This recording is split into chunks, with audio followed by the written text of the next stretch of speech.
Hello दोस्तों, मैं SP सहाय आपके YouTube channel SP climax academy पर सभी का तहे दिल से स्वागत करता हूं।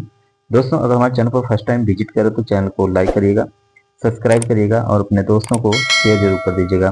दोस्तों, एक बेल आइकन की घंटी होती है, उसको आप लोग जरूर प्रेस कर लीजिएगा, क्योंकि मैं जितना भी अपना वीडियो यूट्यूब पर अपलोड करूँगा उसका नोटिफिकेशन आपको प्राप्त हो जाएगा। तो दोस्तों, आशा करते हैं कि आप लोग बहुत ही अच्छे से होंगे और अच्छे से अपनी स्टडी को कर रहे होंगे। तो आइए दोस्तों, आज हम लोग यूपी डीएलएड प्रथम सेमेस्टर विज्ञान के महत्वपूर्ण प्रश्नों को हल करेंगे, जो कि वर्ष 2023 से लेकर 2016 के सभी लघुत्तरीय प्रश्नों को हल करेंगे। ठीक है, तो चलिए दोस्तों, पहले हम लोग 2023 के प्रश्नों को देखते हैं।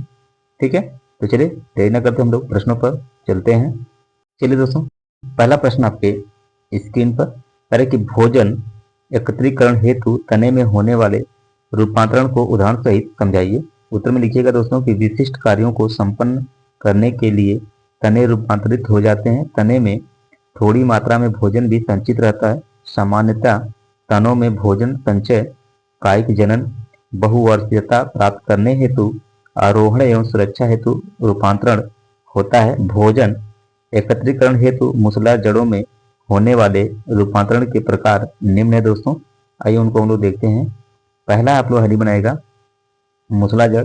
यह संचित खाद्य के कारण फूली हुई गुद्देदार और विभिन्न प्रकार की होती हैं। पहला आपका है शंकुरूपी। यह जड़ ऊपर से चौड़ी फिर नीचे से पतली होती है, जैसे आप गाजर। दूसरा आपके हरी बनाएगा कुंभी रूप, यानी कि कुंभी रूप जो है, इस प्रकार की जड़ों में ऊपर का भाग घड़े के समान फूला और निचला भाग एकदम पतला हो जाता है, जैसे आपका कलजम है। ठीक है, आइए अगली हेडिंग हम लोग देखते हैं। अगली हेडिंग आपकी तीसरी है तर्क रूप। इस प्रकार की जड़ मध्य से फूली हुई परंतु दोनों सिर या शीर्ष तथा आधार पतली होती है, जैसे आपकी मूली। चौथा देखिए गांठदार जड़। यह फूली हुई गुद्देदार होती है परंतु कोई निश्चित आकार नहीं होता है, जैसे आपका मटर सेम इत्यादि। चलिए आइए अगला प्रश्न देखते हैं दोस्तों। अगला प्रश्न आपके स्क्रीन पर है, प्रश्न तीसरा। कह रहा है कि बल से क्या अभिप्राय है? बल के विभिन्न प्रकारों का उदाहरण सहित संक्षिप्त वर्णन कीजिए। दोस्तों, उत्तर में आप लोग लिखिएगा, खड़ी बनाएगा आप लोग। बल या फोर्स वह धक्का या खिंचाव जो एक वस्तु की विराम या समान गति की अवस्था को बदल देता है या बदलने की प्रवृत्ति रखता हो, बल कहलाता है। बल का दोस्तों इकाई मात्रक जो होता है वह न्यूटन होता है, और सीजीएस पद्धति का जो मात्रक होता है दोस्तों वह होता है डायन।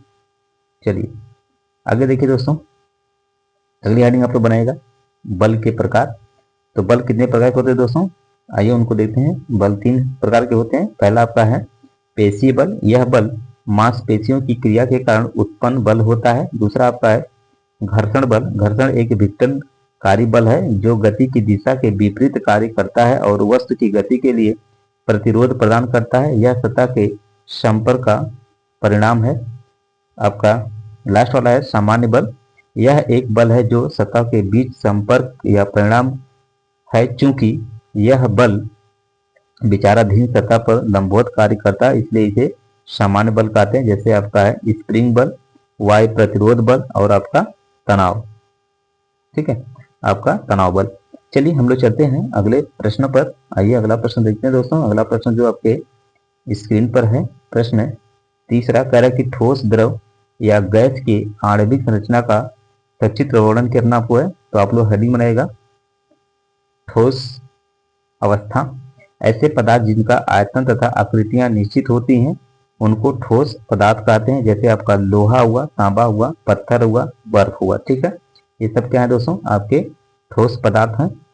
आइए अगली आप लोग हेडिंग बनाएगा द्रव पदार्थ। ठीक है, वे पदार्थ जिनका आयतन निश्चित होता है लेकिन आकार अनिश्चित होता है, इन पदार्थों को द्रव पदार्थ कहा जाता है। इन पदार्थों को जिस आकार के बर्तन में रखा जाता है तो उसी आकार ग्रहण कर लेते हैं। इनका आयतन नहीं बदलता, जैसे आपका तेल है ना, जल, तेल, दूध, पारा इत्यादि। ठीक है, ये सब क्या है?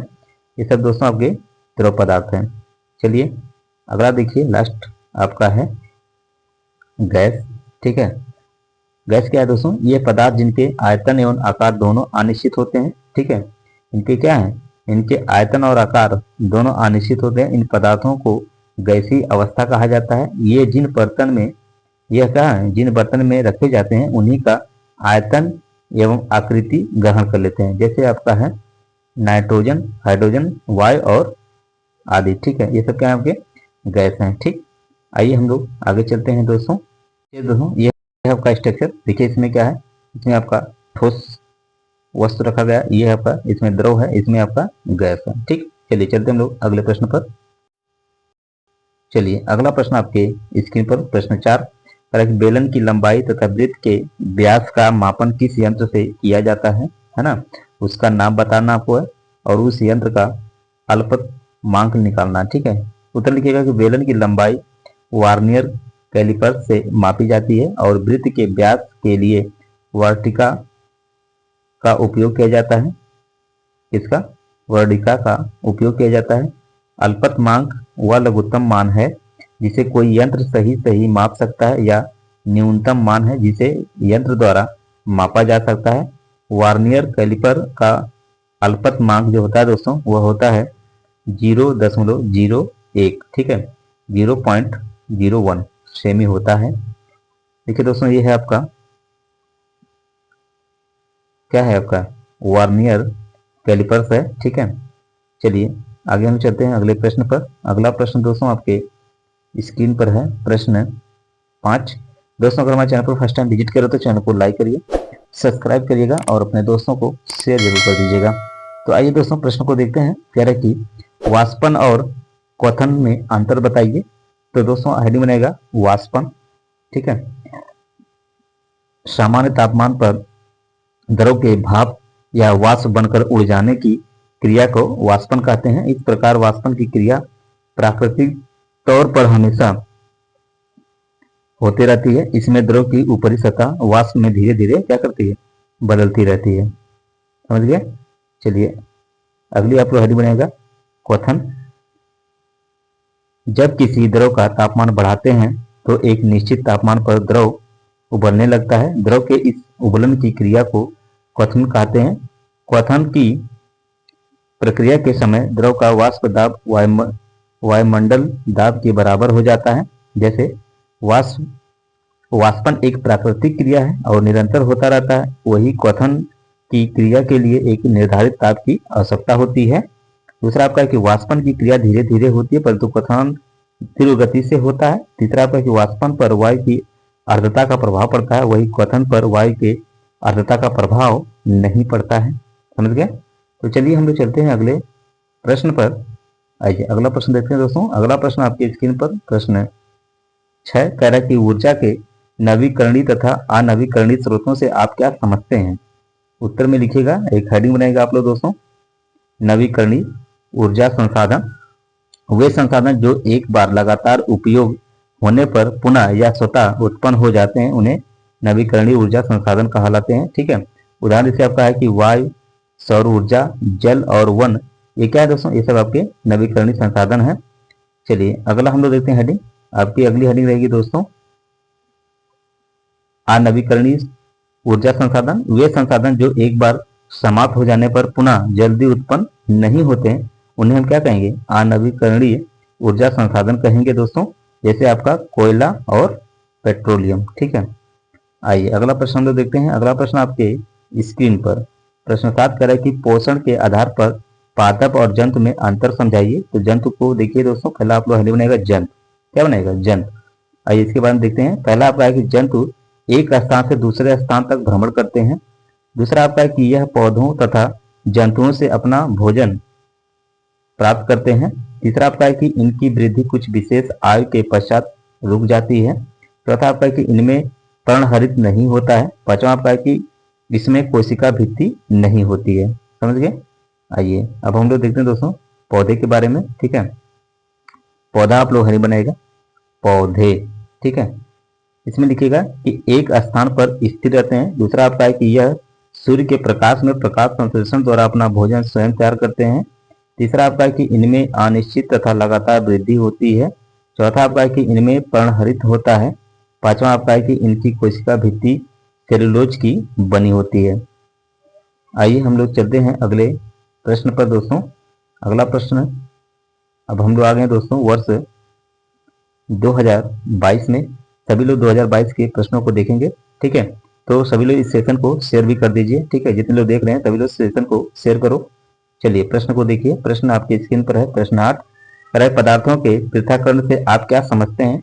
पृथक्करण की किन्हीं 4 प्रमुख विधियों का नाम लिखना आपको है। तो दोस्तों आप लोग पहले हेडिंग बनाएगा इसमें उत्तर में कि पदार्थों का पृथक्करण, ठीक है।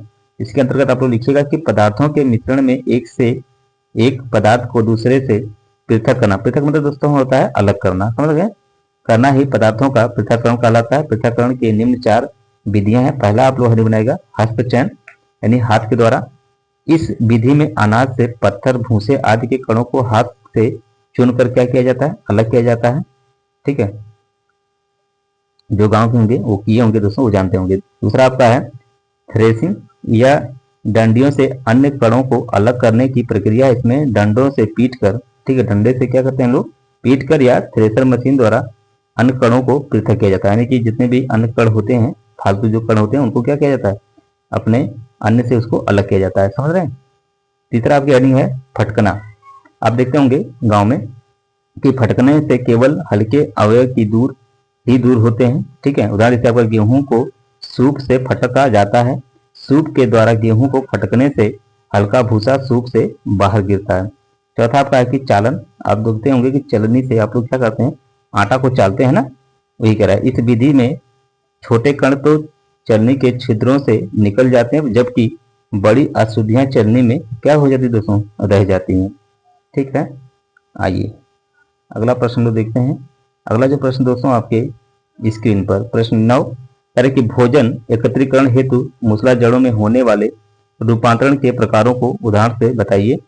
तो उत्तर लिखिएगा दोस्तों कि विशिष्ट कार्यों को संपन्न करने के लिए तने रूपांतरित हो जाते हैं। तने में थोड़ी मात्रा में भोजन भी संचित रहता है। सामान्यतः तनों में भोजन संचय कायिक जनन या बहुवर्षीयता प्राप्त करने हेतु आरोहण एवं सुरक्षा हेतु रूपांतरण होता है। भोजन एकत्रीकरण हेतु मूसला जड़ों में होने वाले रूपांतरण के प्रकार निम्न हैं। आइए दोस्तों उन लोगों को देखते हैं हम लोग। पहला आपका है हेडिंग बनाएगा मूसला जड़। ये संचित खाद्य के कारण फूली हुई, गुत्तेदार और विभिन्न प्रकार की होती हैं। इनकी एक हेडिंग देखिएगा शंकुरूपी। यह जड़ ऊपर से चौड़ी फिर नीचे से पतली होती जाती है, जैसे आपका गाजर हुआ, समझ गए। अगला प्रश्न देखिए, अगला प्रश्न नहीं, हेडिंग देखिए, कुंभ रूपी। इस प्रकार की जड़ों में ऊपर का भाग घड़े के समान फूला और निचला भाग एकदम पतला होता जाता है, जैसे आपका सलजम हुआ। तीसरा आपका है कि तर्क रूप, यानी कि इस प्रकार की जड़ मध्य से फूली हुई परंतु दोनों सिरों तक आधार पतली होती है, जैसे आपकी मूली है। चौथा आपका है कि गांठदार जड़, यह फूली हुई गुद्देदार होती है परंतु कोई निश्चित आकार नहीं होता है दोस्तों, जैसे आपका मटर, सेम इत्यादि, समझ गए। चलिए अगला प्रश्न देखते हैं। अगला जो प्रश्न दोस्तों आपके स्क्रीन पर, प्रश्न 10। दोस्तों अगर हमारे चैनल पर फर्स्ट टाइम विजिट करें तो चैनल को लाइक करिए, सब्सक्राइब करिए और अपने दोस्तों को शेयर करना ना भूलिएगा, ठीक है। चलिए देखिए क्या करा। देखिए दोस्तों ये कायिक होना चाहिए था, ये मिसप्रिंट हुआ है यहाँ पर, ठीक है। कायिक होना चाहिए था, ये कादिक हो गया है। तो कायिक प्रवर्धन से आप क्या समझते हैं? पत्ती द्वारा कायिक प्रवर्धन को उदाहरण से समझाइए। तो आप लोग हेडिंग बनाएगा कायिक प्रवर्धन। कायिक प्रवर्धन जनन की ऐसी विधि है जिसमें पौधे के शरीर का कोई भी कायिक भाग जैसे जड़ तथा पत्ती आदि द्वारा नए पौधों का पुनर्जन्म कायिक प्रवर्धन कहलाता है। कायिक प्रवर्धन के उदाहरण निम्न है दोस्तों। पहला आपका है अजूबा के पौधे में पत्तियों के किनारों से पादप काय उत्पन्न होते हैं, जो मात्र पौधे से अलग होकर नए पौधे को जन्म देते हैं। आइए अगला आपका है आलू, यानी पोटैटो। आलू के कंद में उपस्थित पर्वसंधियां कायिक प्रवर्धन में सहायक होती हैं। पर्वसंधियां में कलिकाएं स्थिर होती हैं तथा प्रत्येक कलिका नए पौधों का जन्म देती हैं दोस्तों। तो आइए अगला प्रश्न हम लोग देखते हैं। अगला प्रश्न आपके स्क्रीन पर, प्रश्न 11, कह रहा है किसी वस्तु को रेखीय संवेग कब संरक्षित रहता है, स्पष्ट करना आपको है। तो उत्तर में लिखिएगा कि रेखीय संवेग संरक्षण के नियम के अनुसार यदि किसी निकाय पर कोई बाह्य बल ना लग रहा हो तो उस निकाय का संपूर्ण रेखीय संवेग नियत रहता है।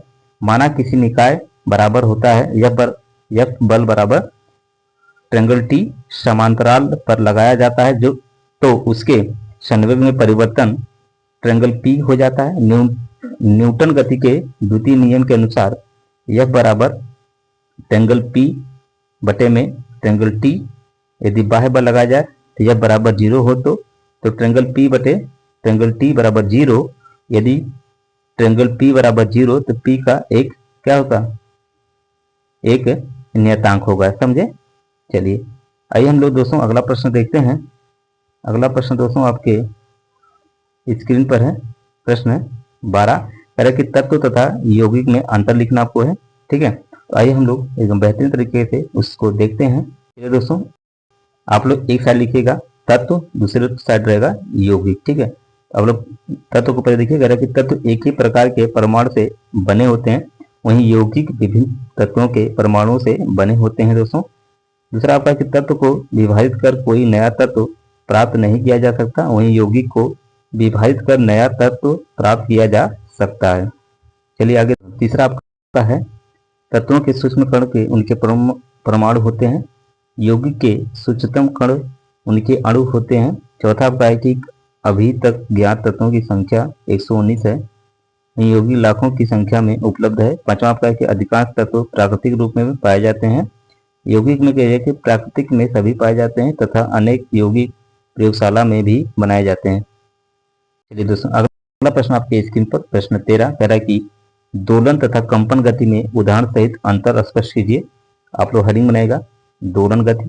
जब कोई वस्तु साम्य स्थिति के इधर उधर गति करती है तो वस्तु की यह गति दोलन गति कहलाती है। दोलन एक तरह की आवर्ती गति है। उदाहरण देखिएगा जैसे झूले की गति, घड़ी के पेंडुलम की गति। कंपन गति हेडिंग बनाएगा जब कोई पिंड अपनी माध्य स्थिति के इधर उधर गति करती है तो इसे कंपन गति कहते हैं। जैसे कंपन गति को किसी वस्तु को आगे पीछे हिलने, डुलने, ऊपर नीचे चलने या संपादित होने आदि के रूप में वर्णित किया जाता है। जैसे उदाहरण देखिएगा सितार बजाते समय सितार के तार की गति। समझ गए। चलिए अगला प्रश्न देखते हैं दोस्तों। अगला प्रश्न स्क्रीन पर प्रश्न 14 कह रहा है कि बीजांड की आंतरिक संरचना का नामांकित चित्र बनाना आपको है और उनको बताना भी है। उत्तर लिखिएगा कि बीजांड का नामांकित चित्र। आइए देखते हैं। बीजांड का नामांकित चित्र है दोस्तों ये आपका। ठीक है, ये देखिए आपका जो है ना सिरा, ये आपका है बीजांड द्वार है। ठीक है, और ये आपका भ्रूण कोश है और ये आपका है बीजांड काय है ना। और ये जो आपका है दोस्तों ये अध्याय वर्ण है आपका, ये जो है आपका बीजांड वृत्त है। ठीक है, चलिए चलते हैं हम लोग आगे। चलिए दोस्तों वर्ष 2020 के महत्वपूर्ण प्रश्नों को देखते हैं।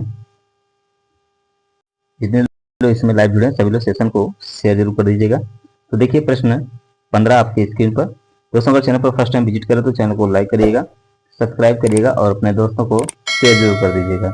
चलिए चलते हैं हम लोग प्रश्न 15 पे। कह रहा कि सजीव तथा निर्जीव में अंतर स्पष्ट करना आपको है। सजीव तथा निर्जीव में अंतर दोस्तों निम्न है, आइए उनको हम लोग देखते हैं। देखिए एक साइड लिखिएगा आप लोग सजीव और एक साइड लिखिएगा आप लोग निर्जीव। ठीक है, देखिए सजीव क्या कह रहा है कि सजीव में वृद्धि होती है वहीं निर्जीव में वृद्धि नहीं होती है। सजीव के एक स्थान से दूसरे स्थान तक क्या करते हैं, स्वयं गति करते हैं। वहीं क्या आता है दोस्तों, निर्जीव एक स्थान से दूसरे स्थान तक स्वयं गति नहीं करते हैं। तीसरा आपका कि सजीव को भोजन, जल एवं वायु की आवश्यकता होती है। वहीं तीसरे में कह रहा है कि निर्जीव में भोजन, जल एवं वायु की आवश्यकता नहीं होती है। चौथा कह रहा है कि सजीव में जटिल संगठनात्मक स्तर पाया जाता है जो अणुओं एवं कोशिकाओं से जैव मंडल तक विस्तारित होता है। और वहीं निर्जीवों में जटिल या संगठनात्मक स्तर का अभाव पाया जाता है। चलिए अगला प्रश्न हम लोग देखते हैं। अगला प्रश्न दोस्तों आपके स्क्रीन पर है। प्रश्न 16 कह रहे कि पर परागण तथा स्वपरागण से आप क्या समझते हैं, उदाहरण सहित लिखना आपको है। उत्तर में लिखिएगा कि पर परागण जब एक पौधे के पुष्प के परागण उस जाति के किसी अन्य पौधे के पुष्प के वर्त्यग्र पर स्थानांतरित होते हैं तो इसे पर परागण कहते हैं। उदाहरण जैसे ग्लोरी ओसा। स्वपरागण देखिएगा जब किसी पौधे के पुष्प के परागण उसी पुष्प या उसी पौधे के किसी अन्य पुष्प के वर्ती अग्र पर स्थानांतरित होते हैं तो इसे स्वपरागण कहते हैं। उदाहरण जैसे आपका मटर है। आइए दोस्तों, यह देखिए आपका स्ट्रक्चर, ठीक है। आप देख रहे होंगे कि स्वपरागण जो होता है दोस्तों, ये क्या होता है, ये स्वयं में क्या करता है, वर्ती अग्र या परागण होता है, ठीक है। और पर परागण में क्या होता है दोस्तों कि ये क्या करता है, इसमें आपका वर्ती अग्र कहलाता है, ठीक है। इसे क्या कहेंगे, परागकोश कहेंगे, ठीक है। तो आप लोग इसको समझ गए होंगे। चलिए चलते हम लोग अगले। चलिए दोस्तों, पहला प्रश्न 17 कह रहा कि मिश्रण कितने प्रकार का होता है, संक्षेप में लिखिए। उत्तर में लिखिएगा दोस्तों कि मिश्रण 2 प्रकार के होते हैं। पहला आपका है, हेडिंग बनाएगा, सामग्री मिश्रण। वह मिश्रण जिसका संगठन सभी जगह समान हो सामग्री मिश्रण कहलाता है। उदाहरण जैसे चीनी पानी का घोल, नमक पानी का घोल। दूसरा आपका है विषमांगी मिश्रण। वह मिश्रण जिसका संगठन सभी जगह समान ना हो वह क्या कहलाता है, विषमांगी मिश्रण कहलाता है। उदाहरण देखिए जैसे तेल और पानी का मिश्रण। चलिए आते हैं हम लोग अगले प्रश्न पर। अगला प्रश्न दोस्तों आपके स्क्रीन पर प्रश्न है 18 कह रहा है कि 20 मीटर प्रति सेकंड की चाल से चलने वाली वस्तु 120 मीटर की दूरी कितने समय में तय करेगी। तो देखिए दोस्तों कि वस्तु की चाल 20 मीटर प्रति सेकंड, दूरी बराबर 120 मीटर, समय बराबर दूरी बटे चाल। तो आप क्या करेंगे, 120 बटे में 20 लिखकर काट देंगे, आपका क्या आ जाएगा, 6 सेकंड आ जाएगा, ठीक है। चलिए बता दें कैसे हुआ है। देखिए 120 लिखिए, ऊपर नीचे लिखिए 20, ठीक है। 1 0 से काट दो, 1 0 से काट दो, 2 से काटो, 2 का 9 2, 2 छक्का 12, ठीक है, यही आया। चलिए आगे चलते हम लोग हैं। अगला प्रश्न दोस्तों आपके स्क्रीन पर प्रश्न 19 दोस्तों कह रहा है कि न्यूटन के गति विषयक प्रथम नियम यानी जड़त्व का नियम को उदाहरण सहित लिखिए। तो आप लोग लिखिएगा, हेडिंग बनेगा कि न्यूटन के गति विषयक प्रथम नियम। इस नियम के अनुसार यदि कोई वस्तु विराम में है तो वह विराम में रहने का प्रयास करेगी, तथा यदि कोई वस्तु गति में है तो वह गति में रहने का प्रयास करेगी जब तक कि उस पर बाह्य बल न लगाया जाए। उदाहरण देखिए जैसे कंबल को छड़ से पीटने पर धूल की कण झड़ जाते हैं, ठीक है। आइए अगला प्रश्न हम देखते हैं दोस्तों। अगला प्रश्न आपकी स्क्रीन पर प्रश्न है 20 दोस्तों। अगर चैनल पर फर्स्ट टाइम विजिट करें तो चैनल को लाइक करिएगा, सब्सक्राइब करिएगा और अपने दोस्तों को शेयर कर दीजिएगा। तो देखिए दोस्तों प्रश्न है 20 क्या कह रहा है, कह रहा है कि घर्षण बल क्या है, दैनिक जीवन में इसका उपयोग लिखिए। तो आप लोग हेडिंग बनाएगा, घर्षण बल। घर्षण एक बल है जो दो तलों के बीच सापेक्षिक आस्पर्शी गति का विरोध करता है। घर्षण बल का मान दोनों तलों के बीच अभिलंब बल पर निर्भर करता है। घर्षण बल का दैनिक जीवन में उपयोग, जब हम जमीन या फर्श पर चलते हैं तो यह घर्षण बल है जो हमारे पैरों को जमीन पर टिकाए रखने के लिए जिम्मेदार होता है। फिसलन वाली सतहों या बर्फ या घर्षण कम होता है, यही कारण है कि हम इन सतहों पर फिसलते हैं। चलिए अगला प्रश्न आपके स्क्रीन पर प्रश्न 21 तरह की आलैंगिक जनन से आप क्या समझते हैं। पौधों की आलैंगिक जनन की विधियां लिखिए। दोस्तों तो लिखिएगा कि आलैंगिक जनन, हेडिंग बनाएगा, इसके अंदर लिखिएगा कि ऐसी प्रजनन प्रक्रिया है जिसमें जीव की उत्पत्ति एक जनन से होता है तथा इसमें नर मादा युग्म का निषेचन नहीं होता है तथा आलैंगिक जनन पौधों में प्रायः पाई जाती है। देखिए दोस्तों जैसे पौधों की आलैंगिक जनन की विधियां, पहला आपका है विखंडन, दूसरा आपका है मुकुलन, तीसरा आपका है बीजाणु का बनना, चौथा आपका है खंडन और आपका पांचवा दोस्तों कायिक प्रवर्धन, ठीक है। तो चलिए आगे चलते हैं। देखिए दोस्तों अब हम लोग आ गए हैं वर्ष 2019 में। जितने लोग लाइव जुड़े हैं सभी लोग सेशन को शेयर करो। चलिए प्रश्न को देखा जाए। तो दोस्तों प्रश्न आपके स्क्रीन पर है प्रश्न 22 कह रहा है कि गति किसे कहते हैं, गति के प्रकार लिखिए। उत्तर में लिखिएगा कि किसी भी दिशा में वस्तु की स्थिति बदलने को गति कहा जाता है, अर्थात समय के सापेक्ष वस्तु की स्थिति में परिवर्तन को गति कहते हैं। गति के 4 प्रकार होते हैं। पहला आपका है एक समान गति, दूसरा आपका है परिवर्तनीय गति, तीसरा आपका है औसत गति और चौथा आपका है तत्कालिक गति। चलिए इन चारों को देखते हैं। देखिए पहली आपकी हेडिंग रहेगी एक समान गति। एक वस्तु को समान गति में तब कहा जाता है जब वस्तु समान समय अंतराल में समान दूरी को तय करती है। दूसरी हेडिंग आपकी रहेगी परिवर्तनीय गति। एक वस्तु को परिवर्तनीय गति में तब कहा जाता है जब वस्तु समय के समान अंतराल पर एक अलग दूरी को तय करती है। तीसरा आपका है कि औसत गति। औसत गति को एक समान गति के रूप में परिभाषित किया जाता है जो वस्तु द्वारा यात्रा की गई कुल दूरी तथा वस्तु द्वारा यात्रा की गई कुल समय का अनुपात होता है। आइए लास्ट हेडिंग आपकी है दोस्तों तत्कालिक गति। जब कोई वस्तु परिवर्तनीय गति के साथ आगे बढ़ रही होती है तो किसी भी क्षण में उस वस्तु की गति को तत्कालिक गति के रूप में जाना जाता है। चलिए अगला प्रश्न देखिए। अगला प्रश्न आपके दोस्तों स्क्रीन पर है। प्रश्न 23 देखिए। प्रश्न 23 क्या कह रहा है दोस्तों? कह रहा है कि जरायुज और अंडयुज में क्या अंतर है? तो उत्तर में आप लोग हेडिंग बनाएगा जरायुज ये शिशुओं को जन्म देते हैं, ठीक है। निषेचित अंडे युग्मनज में कवक नहीं होता है, इसमें मादा जनन शरीर के भीतर शिशु का विकास होता है। जैसे बिच्छू के जीवित रहने के आसार ज्यादा होते हैं क्योंकि यह मादा जनन शरीर के भीतर पूरी देखभाल में वृद्धि करता है, जैसे स्तनधारी मनुष्य, पशु इत्यादि।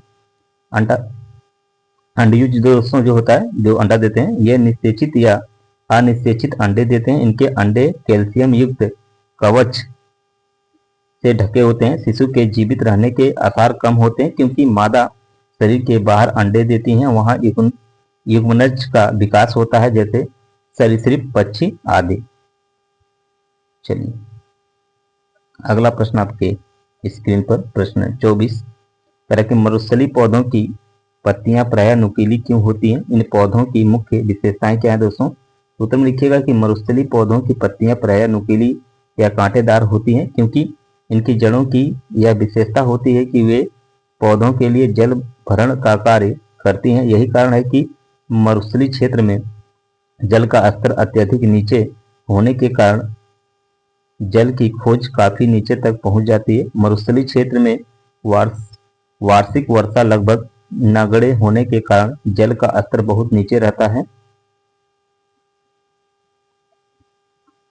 जिससे वहां कम पानी सोखने वाले पौधे ही उगते हैं तथा जिसकी पत्तियों कटीली या नुकीली जल अवशोषित करने वाली होती हैं। उदाहरण जैसे देखिए नागफनी, खेजड़ी, यूफोर्बी, एकासिया, खेजुराइना आदि, ठीक है। मरुस्थलीय पौधों की विशेषताएं। मरुस्थलीय पौधे कम पानी में जीवित रह सकते हैं। इनकी पत्तियों में रंध्र होते हैं जिससे वाष्पोत्सर्जन कम होता है ताकि पादप जल संरक्षण कर लंबे समय तक जीवित रहें। इनकी पत्तियों में रंध्रों की संख्या अन्य पादपों की तुलना में कम होती है। रंध्र पत्तियों की निचली सतह पर होते हैं। पादप कम पानी की उपस्थिति में भी जीवन यापन कर लेते हैं, समझ रहे हैं। चलिए आइए अगला प्रश्न हम लोग देखते हैं दोस्तों। अगला प्रश्न आपके स्क्रीन पर प्रश्न 25 दोस्तों अगर चैनल को फर्स्ट टाइम विजिट करें तो चैनल को लाइक करें, सब्सक्राइब करें और दोस्तों को अपने शेयर करें। तो चलिए प्रश्न 25 देखिए क्या कह रहा है। कह रहा है कि पुष्प के कितने भाग होते हैं, प्रत्येक का नाम लिखिए। तो दोस्तों पुष्प के निम्नलिखित भाग होते हैं। पहला आपका है बाह्य दल, दूसरा आपका है दल या पंखुड़ी, तीसरा आपका है पुंकेसर, चौथा आपका है स्त्री केसर। आइए इनको सभी को बढ़िया से देखते हैं दोस्तों। पहले आप लोग हेडिंग बनाएगा बाह्य दल। फूल में या पत्तों का बाह्य दल होता है। यह सामान्यतः हरे होते हैं तथा फूल के अंदर वाले भागों की रक्षा करते हैं। इन्हें हरी पत्तियां भी कहते हैं। बाह्य दल के वर्षा तथा धूप के पुष्प की सुरक्षा करते हैं। दूसरा अब है दल या पंखुड़ी। यह फूल में पत्तियों का दूसरा चक्र होता है। यह बाह्य दल चक्र के भीतर या ऊपरी रंगीन पत्रों का एक चक्र होता है। इन रंगीन पत्रों को दल या पंखुड़ी कहते हैं। यह कीटों को आकर्षित करती हैं तथा परागण में सहायता करती हैं। चलिए अगली हेडिंग बनेगा पुंकेसर। यह पुष्प का तीसरा चक्र एवं नर भाग होता है। इसमें लंबी लंबी रचनाएं होती हैं जिन्हें पुंकेसर कहते हैं। पुंकेसर पुष्प का वास्तविक नर जनन भाग होता है। चौथा आप पहली बनेगा स्त्री केसर, यह फूल का मादा जनन अंग है। स्त्री केसर मुख्य 3 भागों का बना होता है, आधार पर उभरा हुआ, ठीक है, अंडाशय है, मध्य में लंबा भाग वर्तिका तथा शीर्ष भाग वर्तिकाग्र है, जो प्रायः चिपचिपा होता है, जिस पर परागण आकर चिपक जाते हैं। अंडाशय बीजाणु होते हैं तथा प्रत्येक बीजाणु में एक अंड कोशिका होती है। इस अंड कोशिका में भी गुणसूत्रों की संख्या अगुणित होती है, ठीक है। आइए अगला प्रश्न हम लोग देखते हैं दोस्तों। अगला प्रश्न आपके स्क्रीन पर है, प्रश्न 26। कह कि तंबाकू के सेवन से होने वाले 2 हानियां लिखिए। तो तंबाकू के सेवन से होने वाली हानियां निम्न है दोस्तों। पहला आपका है तंबाकू के लगातार सेवन से मुंह, जीभ, गले या फेफड़े आदि का कैंसर होने का संभावना बढ़ जाती है। दूसरा आपका है गर्भवती महिलाओं द्वारा तंबाकू का सेवन करने पर भ्रूण विकास की गति मंद पड़ जाती है। आइए अगला देखते हैं। तीसरा दोस्तों आपका है कि तंबाकू में पाए जाने वाला निकोटीन धमनियों की दीवारों को मोटा कर देती है, जिससे रक्तदाब यानी बीपी, हृदय स्पंदन की दर बढ़ जाती है। चौथा दोस्तों आपका कि सिगरेट के धुएं में उपस्थित कार्बन मोनोऑक्साइड लाल रुधिर कणिकाओं को नष्ट कर रुधिर की ऑक्सीजन परिवहन की क्षमता को कम कर देती है। चलिए अगला प्रश्न आपके स्क्रीन पर प्रश्न 27 कह रहा है कि मृतिका किसे कहते हैं, इसमें किस प्रकार की मिट्टी उपयोग में लाई जाती है। तो आप लोग हरी बनाएगा मृतिका एक व्यापक शब्द है, प्रायः माइक्रोन से छोटे व्यास वाले कणों वाले और सादी शैलों को मृतिका कहते हैं। इसमें 4 प्रकार की मिट्टी प्रयोग में लाई जाती है दोस्तों।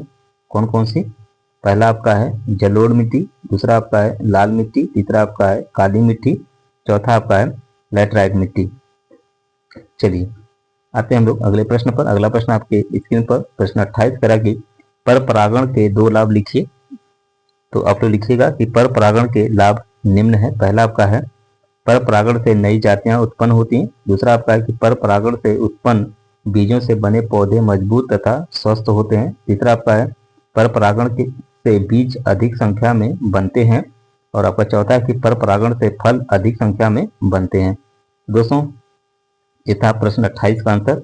अब हम लोग दोस्तों आ गए हैं वर्ष 2018 में। तो चलिए सभी लोग जितने लोग लाइव जुड़े हैं सभी लोग सेशन को शेयर करो और सभी लोग 2018 के महत्वपूर्ण प्रश्नों को देखिए। दोस्तों प्रश्न आपके स्क्रीन पर है, प्रश्न 29 कह रहा है कि वाष्प तथा गैस में क्या अंतर है।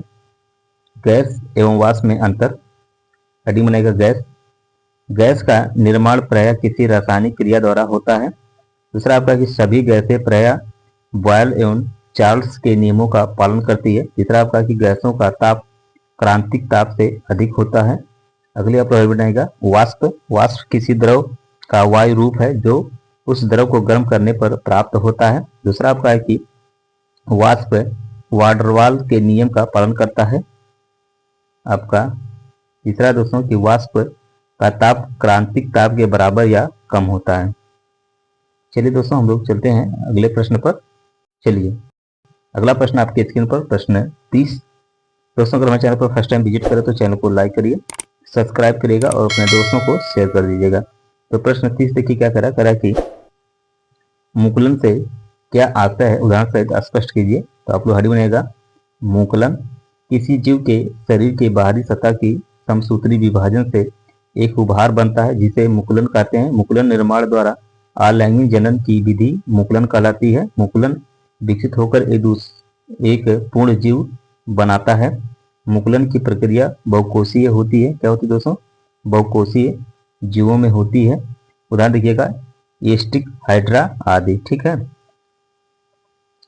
दोस्तों, ये आपका स्ट्रक्चर है। तरह की एस्टिक कोशिका ये आपकी है। ठीक है, ये आपकी दोस्तों विकसित होता मुकुल है आपका।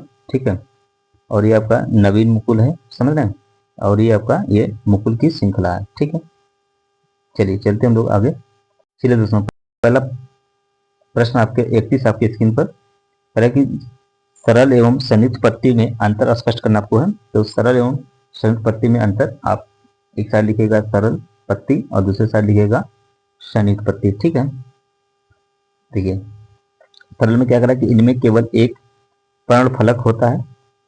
संयुक्त पत्ती में क्या होता है कि इसमें पर्णफलक विभाजित होकर अनेक वर्णक बनाता है। तो देखिएगा कि इसके कक्ष में एक कक्षक कलिका होती है और इसमें क्या कि कलिका बिछास या रैंकिस के कक्ष में उत्पन्न होती हैं। आइए तीसरा आपका कह रहा है कि सरल पत्तियां शाखा में एक निश्चित क्रम में लगी होती हैं। कह रहा है कि संयुक्त पत्ती का कोई निश्चित क्रम नहीं होता है। चौथा कह रहा है कि सरल पत्ती के शाखा पर संधि तथा पर्व पाए जाते हैं। और आपका चौथा कह रहा है कि संयुक्त पत्ती के वर्णक की शाखा पर संधि तथा पर्व नहीं पाए जाते हैं। तो दोस्तों ये है आपकी पत्तियां। ठीक है, तो चलिए हम लोग चलते हैं आगे। आगे देखिए अगला प्रश्न देखिए आपके स्क्रीन पर। प्रश्न 32 कह रहा है कि संवेग संरक्षण का नियम लिखिए। दोस्तों आपको हरी बनेगा संवेग संरक्षण का नियम। यदि किसी वस्तु पर कोई बल आरोपित ना किया जाए तो उसके संवेग में कोई परिवर्तन नहीं होगा। इसे ही संवेग का नियम कहते हैं। यदि किसी वस्तु पर लगने वाला बल F है तो F बराबर dp बटे dt बराबर F बराबर 0 तो dp बटे dt बराबर 0, dp बराबर 0 तो dp बराबर कांस्टेंट। चलिए आगे देखिए कह रहा है कि पी आई बराबर पी एफ m1 b1 बटे b2 m2 और b2। उदाहरण देखिएगा जैसे बंदूक की गोली का निकलना। ठीक है, आइए अगला प्रश्न हम लोग देखते हैं। अगला प्रश्न आपके स्क्रीन पर प्रश्न 33 कह रहा है कि अदिश एवं सदिश राशि में अंतर उदाहरण देकर स्पष्ट करना आपको है। तो उत्तर लिखिएगा कि अदिश एवं सदिश राशि में अंतर हरी बनेगा। दोस्तों सदिश राशि जिन भौतिक राशियों को व्यक्त करने के लिए परिमाण एवं दिशा दोनों आवश्यक होते हैं उन्हें क्या कहेंगे? सदिश राशि कहते हैं। जैसे वेग, संवेग, बल, विस्थापन, कोणीय वेग, कोणीय संवेग, रेखीय संवेग इत्यादि, ये सब क्या है? ये सब दोस्तों आपके सदिश राशि हैं। आइए अगली देखते हैं। अगली हेडिंग आपकी रहेगी अदिश राशि। जिन भौतिक राशियों को व्यक्त करने के लिए केवल परिमाण की आवश्यकता होती है, दिशा की नहीं, उन्हें क्या कहेंगे? अदिश राशि कहते हैं। जैसे आपकी चाल, दूरी, द्रव्यमान, आयतन, समय, ताप, कार्य, विद्युत धारा, दाब इत्यादि, ये सब क्या है? ये सब दोस्तों आपके अदिश राशि हैं। चलिए अगला प्रश्न हम लोग देखते हैं। अगला प्रश्न दोस्तों आपके स्क्रीन पर प्रश्न 34 करे कि परागण किसे कहते हैं या कितने प्रकार का होता है? आप लोग हडी बनाएगा। परागण किसी पौधे के पुंकेसर से परागणकोणों को उसी पौधे के पुष्प के या दूसरे पौधे के पुष्प के वर्तिकाग्र पर पहुंचना ही परागण कहलाता है। परागणों का जो हस्तांतरण बहुत से माध्यमों जैसे आपके वायु, जल, कीट तथा अन्य कारकों से होता है। परागण दो प्रकार के होते हैं दोस्तों। पहला आपका है स्वपरागण और आपका दूसरा आपका है परपरागण। ठीक है, हेडिंग बनाएगा आप लोग पहले में। स्वपरागण किसी पुष्प के परागकोश को उसी पुष्प के अथवा उस पौधे के अन्य पुष्प के वर्तिकाग्र तथा परागणों को हस्तांतरण स्वपरागण कहलाता है। दूसरा आप लिखिएगा कि परपरागण, यह एक पुष्प के परागकोश से उसी जाति के दूसरे पौधे के पुष्प के वर्तिकाग्र तथा परागणों का हस्तांतरण परपरागण कहलाता है। चलिए अगला प्रश्न आपके स्क्रीन पर प्रश्न 35। दोस्तों अगर चैनल को फर्स्ट टाइम विजिट करें तो चैनल को लाइक करिएगा, सब्सक्राइब करिएगा और अपने दोस्तों को शेयर कर दीजिएगा। तो चलिए प्रश्न 35 देखिए क्या कह रहा है। प्रश्न 35 कह रहा है कि एक बर्तन की धारिता 12 लीटर है, इसकी धारिता घन मीटर में ज्ञात कीजिए। दोस्तों दिया है कि बर्तन की धारिता 12 लीटर है ना, यानी 12 गुणे 1000 घन सेमी, यानी 12,000 घन सेमी हो जाएगा गुणा करेंगे तो। ठीक है, फिर कह रहा है कि बराबर 12,000 में आपको किससे आपको इससे गुणा करना होगा। ठीक है, 100 गुणे 100 गुणे 100 यानी घन मीटर से आप गुणा जब करेंगे दोस्तों तो आपका आंसर आएगा 0.012 घन मीटर आएगा। ठीक है, चलिए दोस्तों अब हम लोग आ गए हैं वर्ष 2017 में। दोस्तों 2017 के जितने भी महत्वपूर्ण प्रश्न पूछे गए थे सभी को मैं लेकर आप लोगों के बीच में आ गया हूँ। तो आप लोग जितना हो सके इस सेशन को शेयर कर दीजिएगा। तो चलिए प्रश्न देखिए, प्रश्न आपके स्क्रीन पर है। प्रश्न 36 कह रहा कि पर्वतीय क्षेत्रों में पाए जाने वाले जंतुओं एवं पौधों में अनुकूलन हेतु क्या क्या विशेषताएं होती हैं? लिखिए। उत्तर है आपका जंतु। जंतु वातावरण के प्रति अनुकूलित होते पर पर्वतीय क्षेत्रों में पाए जाने वाले जंतुओं की त्वचा मोटी होती है और उस मोटी त्वचा के ऊपर फर पाए जाते हैं। फर शरीर के तापमान को बनाए रखता है। जैसे उदाहरण देखिएगा दोस्तों, याक का शरीर लंबे वालों से ढका होता है, यानी लंबे बालों से ढका होता है। दूसरा आपका कि पहाड़ी तेंदुओं के शरीर पर फर पाए जाते हैं तथा पैरों में भी फर होते हैं जो इन्हें ठंड से बचाता है। आइए अगली हेडिंग बनेगा पौधों। हालांकि पर्वतीय क्षेत्र में पाए जाने वाले वृक्ष सामान्यतः कैसे होते हैं दोस्तों? शंक्वाकार होते हैं तथा इनकी शाखाएं तिरछी होती हैं। इनमें से कुछ वृक्षों की पत्तियां सुई के आकार की होती हैं। इससे वर्षा का जल एवं बर्फ सरलता से नीचे की ओर खिसक जाता है। पर्वतों पर इन वृक्षों से अधिक भिन्न आकृति एवं आकार वाले पौधे भी मिल सकते हैं। पर्वत पर जीवित रहने के लिए इनमें कुछ अन्य प्रकार के अनुकूलन को सकता है। चलिए अगला प्रश्न देखिए दोस्तों। अगला प्रश्न आपके स्क्रीन पर है। प्रश्न 37 कह रहा है कि गति किसे कहते हैं? गति के कौन कौन से नियम हैं? हेडिंग बनेगा गति। समय के साथ वस्तु की स्थिति में परिवर्तन ही गति कहलाता है। उदाहरण देखिएगा, जैसे चलता हुआ आदमी, गतिमान वाहन, बहती हुई नदी आदि। गति के क्या है? नियम 3 होते हैं दोस्तों। पहला आपका है प्रथम नियम। न्यूटन के गति के पहले नियम के अनुसार एक निकाय विरामावस्था पर या एक समान गति पर होगा जब तक उस पर बाह्य बल नहीं लगाया जाता, तब तक न्यूटन के प्रथम नियम को जड़त्व का नियम भी कहते हैं। उदाहरण जैसे बस में बैठे व्यक्ति के बस के अचानक चलने पर पीछे की तरफ गिरना। दूसरा है आपका द्वितीय नियम। किसी पिंड के संवेग परिवर्तन की दर आरोपित बल के समानुपाती होता है तथा बल की दिशा में कार्यान्वित होती है। यह बराबर एम ए। यह बराबर वस्तु पर कार्य करने वाला बल होता है। एम बराबर होता है दोस्तों वस्तु का द्रव्यमान। ए बराबर होता है वस्तु में उत्पन्न त्वरण है। ठीक है। आइए अगला आपका है तृतीय नियम। प्रत्येक क्रिया के सदैव समान एवं विपरीत दिशा में प्रतिक्रिया होती है। उदाहरण देखिएगा, जैसे नदी से छोटी नाव से कूदने पर नाव का पीछे की तरफ जाना। चलिए अगला प्रश्न हम लोग देखते हैं दोस्तों। अगला प्रश्न आपके स्क्रीन पर प्रश्न है 38 तरह की अमरबेल, सिंघाड़ा एवं आर्किड में किस प्रकार की जड़ें सहारा देने वाली होती हैं और ये किस प्रकार एक दूसरे से भिन्न है? अमरबेल यह एक परजीवी पौधा होता है जो अपना आहार चूस कर जड़ों के द्वारा अपने आधार पौधे से ग्रहण करता है, यानी भोजन ग्रहण करता है। सिंघाड़ा दोस्तों देखिएगा, यदि सिंघाड़ा की जड़ें प्रकाश संश्लेषित होती हैं जो पानी के पास घनी तथा हरी होकर फैलती रहती है। आर्किड जो है दोस्तों, इसकी जड़ें जो है वायु में लटक कर अपने स्पंजी सिरों द्वारा जल वाष्प अवशोषित करके पौधों की जलापूर्ति करती है। इन्हें वायवीय अथवा अर्धताग्राही जड़ें कहा जाता है। चलिए दोस्तों अगला प्रश्न आपके स्क्रीन पर प्रश्न 39 कह रहा है विभिन्न प्रकार के मापक बर्तनों का उपयोग आप कहां कहां करते हैं? विभिन्न प्रकार के मापक बर्तनों का उपयोग निम्नलिखित करते हैं दोस्तों। पहला आपका है नपना ग्लास दवा मापन हेतु। दूसरा आपका लीटर 1 एवं 1/2 लीटर दूध मापन हेतु। तीसरा आपका नपना बेलन किसी ठोस वस्तु का आयतन ज्ञात करने हेतु। चौथा आपका लीटर यानी 5 एवं 10 लीटर मिट्टी का तेल, पेट्रोल, डीजल मापन हेतु किया जाता है। आइए अगला प्रश्न हम लोग देखते हैं। अगला प्रश्न आपके स्क्रीन पर प्रश्न 40। दोस्तों अगर हमारे चैनल को फर्स्ट टाइम विजिट करो तो चैनल को लाइक करो, सब्सक्राइब करो और दोस्तों को अपने शेयर कर दो।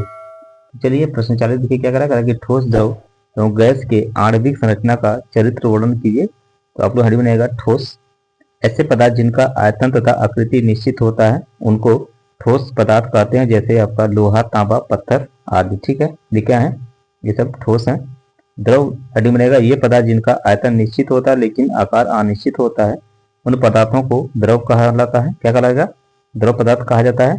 इन पदार्थों को जिस आकार के बर्तन में रखा जाता है तो वे उसी आकार ग्रहण कर लेते हैं, इनका आयतन नहीं बदलता, जैसे आपका जल, तेल, दूध, पारा इत्यादि। ठीक है, आइए लास्ट आपका है गैस हेडिंग। ये पदार्थ जिनके आयतन एवं आकार दोनों अनिश्चित होते हैं उन पदार्थों को गैसीय अवस्था कहा जाता है। ये जिन बर्तन में रखे जाते हैं उन्हीं का आयतन एवं आकृति ग्रहण कर लेते हैं, जैसे वायु, नाइट्रोजन और हाइड्रोजन आदि। ठीक है, आइए देखिए दोस्तों, ये है आपका गैसीय अवस्था, ये है आपकी द्रव अवस्था, ये आपकी है ठोस अवस्था। चलिए आगे हम लोग चलते हैं। आगे आपका अगला प्रश्न आपकी स्क्रीन पर प्रश्न 41 कह रहा है कि बीजों को प्रकीर्णन किस किस माध्यम द्वारा होते हैं। लिखिए, बीजों के प्रकीर्णन के विभिन्न तरीके निम्नलिखित है दोस्तों। पहला आप हेडिंग बनाएगा हवा द्वारा। कुछ पौधों के बीज जो होते हैं हल्के वजन के होते हैं और उन पर कुछ बाल या पंख जैसे संरचनाएं मौजूद होती हैं। उदाहरण के लिए जैसे सहजन, द्विफल, सूरजमुखी, मदार आदि के बीज होते हैं। दूसरी आपकी हेडिंग रहेगी पानी द्वारा। कुछ बीजों का प्रकीर्णन मुख्यतः जलीय पौधों में होता है, जैसे आपका नारियल। चलिए आगे आप है तीसरी हेडिंग जानवरों द्वारा। कुछ बीजों पर कांटेदार हुक की तरह संरचना होती है, वे जानवरों के शरीर में चिपक जाते हैं, जैसे यूरेना, जैंथियम आदि। ठीक है, चौथा आपका है फटने के कारण। परिपक्व होने पर कुछ फल झटके के साथ फट जाते हैं। फटने के कारण इनके अंदर स्थित बीज प्रकीर्णित हो जाते हैं, जैसे आपकी भिंडी हुई है ना, बालसम हुआ, ये सब क्या है, ये सब आपके फटने के कारण फैलते हैं। आपका चौथा है मनुष्यों द्वारा। मनुष्य बीज के फैलाव में भी मदद करता है, खासकर खेती के दौरान। चलिए आइए हम लोग अगला प्रश्न देखते हैं दोस्तों। अगला प्रश्न आपके स्क्रीन पर प्रश्न 42 अरे बीजों के अंकुरण का नामांकित चित्र बनाइए। बीजों के अंकुरण का नामांकित चित्र आइए देखते हैं हम लोग हैं दोस्तों। ये आपका नामांकित चित्र है। ठीक है, आप देख रहे होंगे कि ये आपका बीज है। ठीक है, बीज आवरण है। ये किसकी बीज है? ये सेम की बीज है। ठीक है, इसको जब हम लोगों ने क्या किया, इसको दो भागों में बांटा। ठीक है, तो आप देख रहे होंगे कि यह प्राकुर है। क्या है? प्राकुर। ये है मूलांकुर है, फिर बीज पत्र है, ये भोजन युक्त वाला है जो भोजन जहाँ से लेता है। ठीक है, और आपका काट कर खोला गया ये सेम का बीज है दोस्तों, मैंने आपको बताया है ना। यह प्राकुर भावी प्रभाव के, जबकि मूलाकुर भावी जड़ कहलाते हैं। चलिए आप लोग समझ गए होंगे। आइए अगला दोस्तों, अब हम लोग आ गए 2016 के सभी महत्वपूर्ण प्रश्नों को देखेंगे। ठीक है, चलिए 2016 के सभी महत्वपूर्ण प्रश्नों को देखते हैं। और जितने लोग सेशन को नए हैं सभी लोग सेशन को शेयर करो। चलिए प्रश्न आपके स्क्रीन पर है। प्रश्न 43 कह रहा है कि मरुस्थली पौधों की पत्तियां प्रायः नुकीली क्यों होती हैं? इन पौधों की मुख्य विशेषता क्या है दोस्तों? उत्तर लिखिएगा कि मरुस्थली पौधे में पत्तियां नुकीली और जड़ें लंबी होती हैं। इसकी जड़ों की यह विशेषता होती है कि वे पौधों के लिए जल संग्रहण का कार्य करती हैं। यही कारण है कि मरुस्थलीय क्षेत्र में जल का स्तर अत्यधिक नीचे होने के कारण ये जल की खोज में काफी नीचे तक पहुंच जाती हैं। पॉइंट में लिखिएगा दोस्तों कि मरुस्थल में पानी की कमी रहती है, ऐसे में भूमि गहराई से पानी अवशोषित करने के लिए गहरी जड़ें पाई जाती हैं। दूसरा आपका है कि कुछ पौधों में पत्तियां कांटों में और तना पत्तियां रूपांतरित हो जाता है। ऐसा ना भी हो तो पत्तियों का आकार अपेक्षाकृत छोटा हो जाता है। आइए अगला प्रश्न दोस्तों आपके स्क्रीन पर प्रश्न 44 है कि एक बर्तन की धारिता 12 लीटर है, इसकी धारिता घन सेंटीमीटर एवं घन मीटर में ज्ञात करना दोस्तों। देखिए बर्तन की धारिता दोस्तों कितनी है? 12 लीटर है। ठीक है, इसमें क्या करेंगे 12 में 1000 घन सेमीमीटर से क्या करेंगे गुणा कर देंगे तो आपका आ जाएगा 12000 घन सेमी। ठीक है, कितना आ जाएगा 12 घन सेमी। अब इसमें क्या करेंगे, इसमें आप 12000 में से इसमें क्या करेंगे भाग दे देंगे तो आपका आ जाएगा दोस्तों कितना 0.012 घन मीटर आ जाएगा। ठीक है, आइए अगला प्रश्न देखिए। अगला प्रश्न आपके स्क्रीन पर प्रश्न 45 दोस्तों अगर चैनल पर फर्स्ट टाइम विजिट करें तो चैनल को लाइक करिए, सब्सक्राइब करिए और अपने दोस्तों को शेयर करना ना भूलिए। तो चलिए दोस्तों प्रश्न देखिए 45 क्या करा तरह की बीनना एवं फटकना पृथक्करण की विधियों को 100 उदाहरण स्पष्ट कीजिए। तो आप लिखिएगा हेडिंग बीनना। इसका उपयोग मुख्य रूप से विभिन्न आकार के घटकों वाले मिश्रण को अलग करने के लिए किया जाता है। उदाहरण देखिए, जैसे विभिन्न आकार के मिश्रण, जैसे कंकड़ को आटे से अलग करना। समझे? फटकना क्या होता है? फटकना वह प्रक्रिया है जिसका उपयोग अनाज को भूसी से अलग करने के लिए किया जाता है। उदाहरण जैसे आपकी भूसी से अनाज का पृथक्करण करना। समझ गए? चलिए आगे देखिए प्रश्न दोस्तों आपके स्क्रीन पर है। प्रश्न 46 बीजों की संरचना का सचित्र वर्णन कीजिए। मूलांकुर एवं प्रांकुर से आप क्या समझते हैं?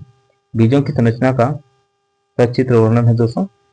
देखिएगा कि बीजा आवरण को 2 स्तर होती हैं। एक होता है बाह्य बीज जोड़ और भीतरी प्रवाह। बीज पर एक क्षेत्र चिन्ह की तरह का नाभिका होती है जिसके द्वारा बीज फल से जुड़ा रहता है, इसे नाभिक कहते हैं। प्रत्येक बीज में नाभिका के ऊपर छिद्र होता है जिसे बीजांड द्वार कहते हैं। बीज को पर्याप्त पानी मिलने पर बीजों के शीर्ष भाग प्रांकुर बनते हैं तथा निचले भाग से मूलांकुर उत्पन्न होता है। प्रांकुर द्वारा तने एवं पत्तियां का निर्माण होता है। चलिए अगला प्रश्न आपके स्क्रीन पर प्रश्न 47 कह रहा है कि गुरुत्व बल एवं पेशी बल को उदाहरण द्वारा समझाइए।